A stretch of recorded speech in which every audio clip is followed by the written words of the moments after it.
I'm doing great, Scott. It's good to speak to you and everybody here on the front lines who are listening. And essentially, welcome to Camp Chicago. So I live in Chicago, the lower third of Chicago. If you haven't heard, it has made national news. We've been out of power for a couple days now. It's due to tornadoes. It came still a little further south. I'm fine. Our house is fine. But trees are down everywhere. Power is down. We just got cell service back last night. And I am in essentially a village facility that has its own backup power generator. So I think some of the military probably a little bit used to this. Um, and so and we'll see. Fingers crossed, the power company says we might get power here in just a few hours, and if not, it'll be Saturday. Wow. So that's the situation here, and this kind of is a little bit opportunity. And at some point, Scott, I want to talk to you about what it means to take down electric power in Mhm. Tehran, something I know something about, and this is kind of a situation where I can make some tight analogies and why the first couple days start similar and then things depart rather dramatically after that.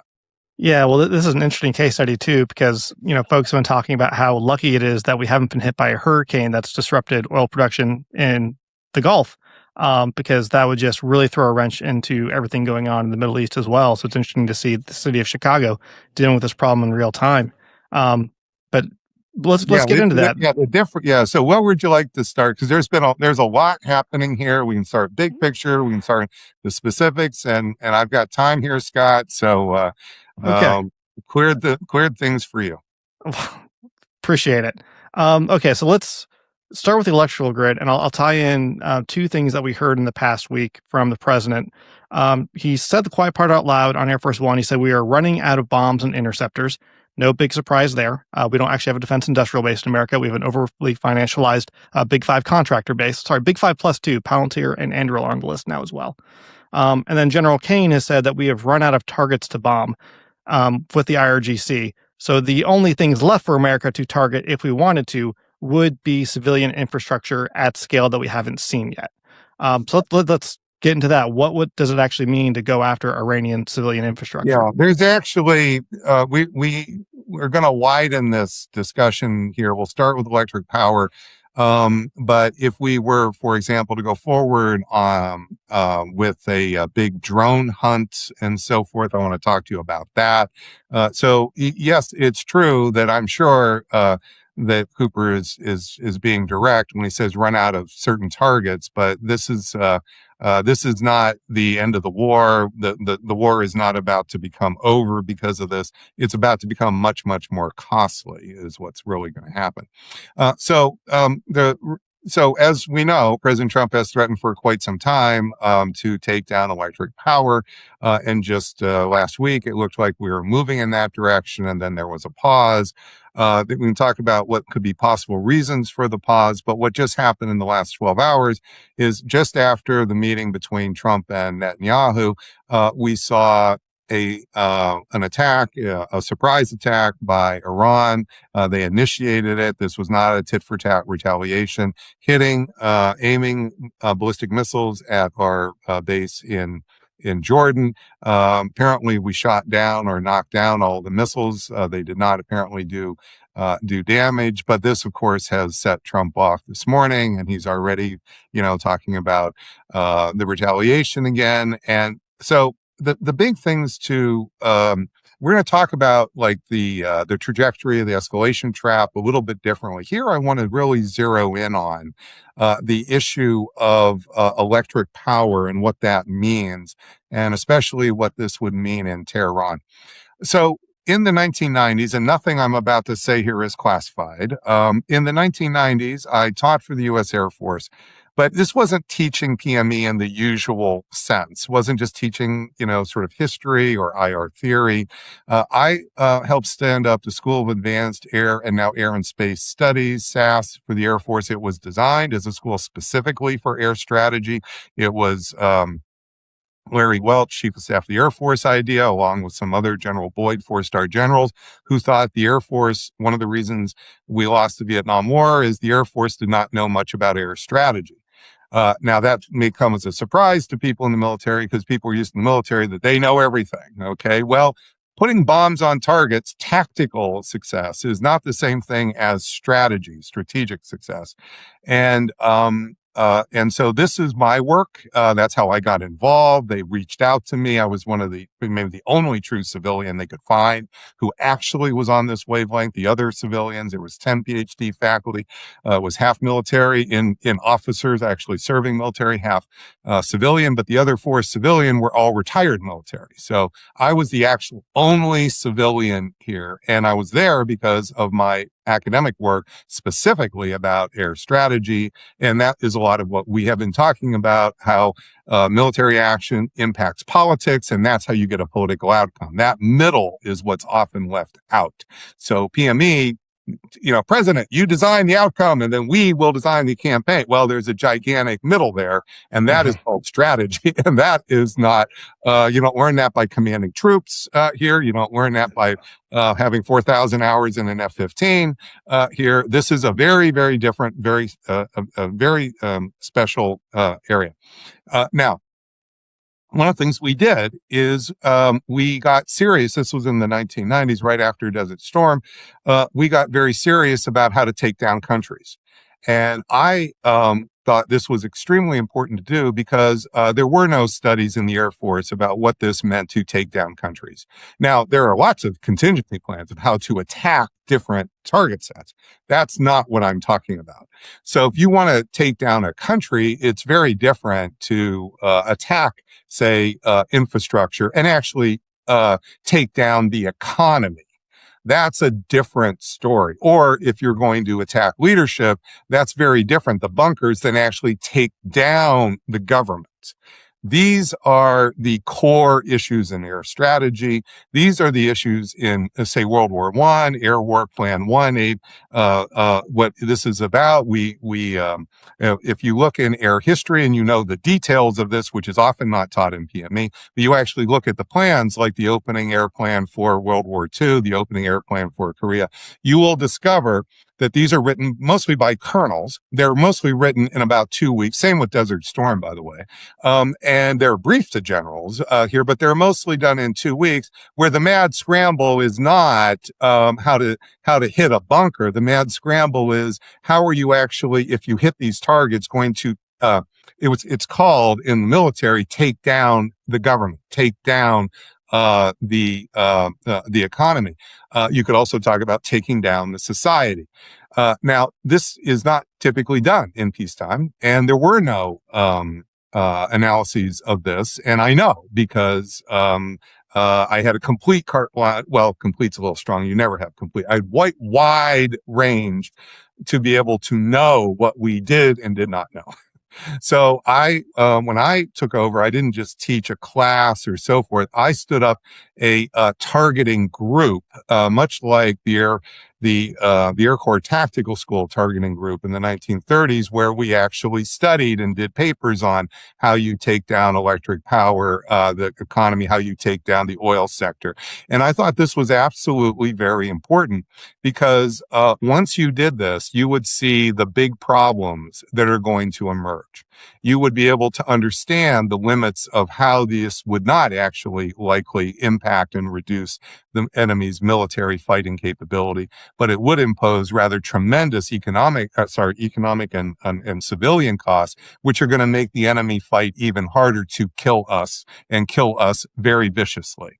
So now, does that conclusion, did you know that before showing up, or was that a conclusion that you drew from the targeting groups? That was a conclusion. At the Water's Edge is supported by Gray Zone Advisory. Quick note for the small business owners out there. Tariffs, trade policy shifts, an overseas supplier that suddenly can't ship and goes dark on you. That's not background noise anymore. It's the top threat business owners have identified nationally in 2026. Gray Zone Advisory was founded to help small and medium-sized businesses see that risk before it hits the bottom line. Head to grayzoneadvisory.com to grab your free geopolitical risk checklist. 5 questions to know your exposure. That's grayzoneadvisory.com. Both That was Okay. a conclusion that I had from studying the air campaigns in history. So keep in mind, my book, Bombing to Win, you will go through that and you will see all the air campaigns in history. And what it will do is it will track, we hit these target sets, oil, electric, all the details in all these different wars. And then it will track what are the political effects, what are the economic effects, what are the social effects on the society in detail here. Well, so I wrote that as a dissertation before I came to the School of Advanced Air Power Studies. They hired me because of that dissertation here. And then instead of publishing it right away, I spent years working for the Air Force, and that became Bombing to Win, because then I realized how much more I had to improve what I had done to thicken it up, to make it stronger, deal with counter arguments, show all the different squiggles and so forth. And that's what Bombing to Win is. And that's why 30 years later, it is still the core required reading. Sorry not to be humble, I don't think there's a better book on air power than Bombing to Win. It still remains that way. So, and it's because of air strategy, if you see what I mean. And it's Hmm. not because it is up to date with the most current technology. So deal with all of that stuff here. So this is not true that as soon as technology changes, just throw away all the history books. It's all different. No, that's true with tactics. That's not true with strategy. So anyway, back to and then we did the targeting groups here. We had a special group. And a lot of those papers got published here at SAS as master's theses. So you can actually go and find them on DTIC and so forth and so on. Some of them in some of the air power journals here, but mostly as master's thesis, because we tended to write like 75-page analyses, not 12-page analyses. So it was really quite and the folks who were doing it were the best and brightest in the world. I mean, we used to joke the Rhodes Scholars couldn't even get in the group. They couldn't keep up. So these folks were highly motivated, super smart, best pilots in the world. They had just come from F-111s and F-117s. I mean, these are the best of the best who had done the best. Everybody knows in an air wing you have 3 squadrons, A, B, and C's. These are all the A's. So anyway, coming back to what this. So I was also working here with John Warden, and as people will know, I've disagreed with John over the years, and basically he would explain why taking down electric power was going to win wars. And I said, okay, let's find out if that's really true. Let's not just disagree philosophically. Let's actually, and John was basically up for this to a point. To a point. It's always tough when you get to that point. But to a point. And what he did to help facilitate this is he brought in actual engineers who were electric power plant engineers to really teach us how to take down an electric power plant. What are the systems? What would you do? And so forth. So bottom line, so this led to a series of studies which then reinforced this. And on electric power, you'll be able to find a paper by Thomas Griffith, it's magically called Targeting Electric Power. Okay, so Very creative. Very creative. very creative title, and you'll be able to go and see. And it's still the best study on electric power to this day. So when you target electric power here, there's basically 2 types of aim points here on a power plant. And one is the transformers or the power lines that connect the power plant to the electric grid or connect it to basically the rest of society, which is a lot like that particular aim point. What happens when we have the storm, like here in Chicago, the tornado, which brought down the power lines? That is aim point number 1. There's different parts of it, but still, let's just call that a single aim point, even though it's really made up of more. Then there's a second aim point, which is the generator hulls themselves. The generator hulls themselves. That's a different type of targeting. Now, when you target, for instance, when we've taken down, when we took down electric power in, say, World War II, when we took it down in Korea, we went for the hulls. Okay. Now, when we did this in Kosovo, we did a little bit of this, partly as a result of this paper by Tom Griffith, by the way, because he briefed. Well, anyway, the we either after Tom's paper, we either stopped targeting electric power altogether, or we only did it in ways that would hit these transformers or the power lines. And the reasons you're about to understand here, which will become quite clear, and this is really, I did this in a big paper on the Substack. I published it on Friday. Here, this was the Friday before Trump met with all these other folks. I don't know if that made it up to the to the meeting. They didn't invite me, but nonetheless, I did it because everybody really needed to see this and lay out in detail in a paper. So it's on the Substack here, published last Friday. Anyway, so when you take down the power lines here, these can be repaired within, say, several days, and that's what's happening right now in the city of Chicago. Now, a lot of power lines are down here in the south side of Chicago, and there's also the other part of Illinois. So there's a lot of work to do. So it's a progressive process of you're taking crews and you're just repairing this. And the power is slowly going to come back here. Now, what happens when it's out for 2 days is what's happening right now in my community. We don't have power. We didn't even have cell phone service because all of the lines tend to come down at the same time here. And so, what does that mean? That means you need to you need to go to, say, a McDonald's, you need to go to a Starbucks. And what you're doing there is you're getting some food and you're getting some coffee. But the very first thing you're really trying to do is charge your phone and see if they have cell service here. So it becomes little mini refugee camps, if you see what I mean. And that's what's happening right now out here. The parking lot is overflowed and so forth and so on. And people are charging every outlet they can. And we have really good internet in this space. That's why we're able to do this here. And so that's not true just a couple miles away where I live. So that's why I had to drive over here. But that is going to get fixed here. Now, it may not be fixed in the next couple hours, but it's probably going to be fixed by Friday. Now, if you don't like that, staying here, you can try to get a hotel, but they're all booked right now.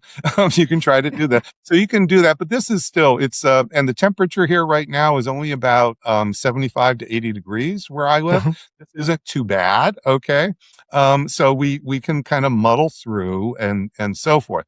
But what would happen if this power stayed down longer? And how would that happen if you hit the hulls? You knock out the hulls, and this is 6 months out, 3 to 6 months out, and you're not putting this back because they're all special custom made. They're gigantic, first of all, and there are no spares. This is not a situation where, oh yeah, I've got the fuse and I just got a few fuses. We're just going to turn some fuses, or we just have to wait for the crews to come, the power line crews. No, you're going to have to go and you're going to probably have to manufacture these. You'll do it as quickly as possible. Operation Warp Speed. Think that model. But you take out those hulls. And now you're in a completely different situation of lack of electric power. So those hulls, these are now not individual lines or individual transformer. You're taking down the actual network itself. That's what Trump has been threatening. Whether he does it or not, that's another story. But let's talk about what this means. So you take down the hulls here. You are going to take down all of the power for a long period of time, not just a few days. Again, think weeks, months here. And if you took it down for an entire region, say everything around Chicago, this would be the city of Chicago, not just where I live, the southern part. The city would be out of power. The city of Chicago is 3 million people. And now all of a sudden, the kind of thing I just described, where just think about it. So I just said for the last 2 days, we didn't have cell phone service. Well, that's not coming back for months. Okay. For the last few days, we're having to go and recharge our phones or recharge things. Well, that's not happening now for months. All the food in our refrigerator has now spoiled because it's been 2 days here. So after a couple days, you eke it out as much as you can. But I don't want my family eating this food right now, so we will throw it away. However, because the grocery stores have some backup power generation that's still going on, we can go. Sorry about that. We can Oh, good. go we can go and get some more food in a few days. When this goes down for several weeks, there's no going to the grocery store for any. So a quarter of all food will rot, and there's nothing you can do about it. It's usually 25% in a major city, just to put some numbers on it. It's not 100%. You can eat cereal, but of course all the milk is spoiled. You can eat cereal. You'll eat cereal with water, and so, but you'll have food. But 25% is going to go away here. For Tehran, keep in mind, we're talking about 10 million people, not like 3 million in the city of Chicago. We're talking about 10 million people. And Mm. suddenly, within a period of about 2 weeks, so it's about there's somewhere around a 2 week threshold. It's a little hard to say exactly the day of the threshold here, but 25% of the food's going to completely disappear, and and people are going to be scrambling to get the rest, and they're going to hoard it. They're going to fight over it. They're going to start shooting each other over it, probably, things like that. They'll be like Katrina. And so then, but it gets worse than there because in order to, right now, there's water in my faucet at home. In fact, I was able to take a shower today. But once the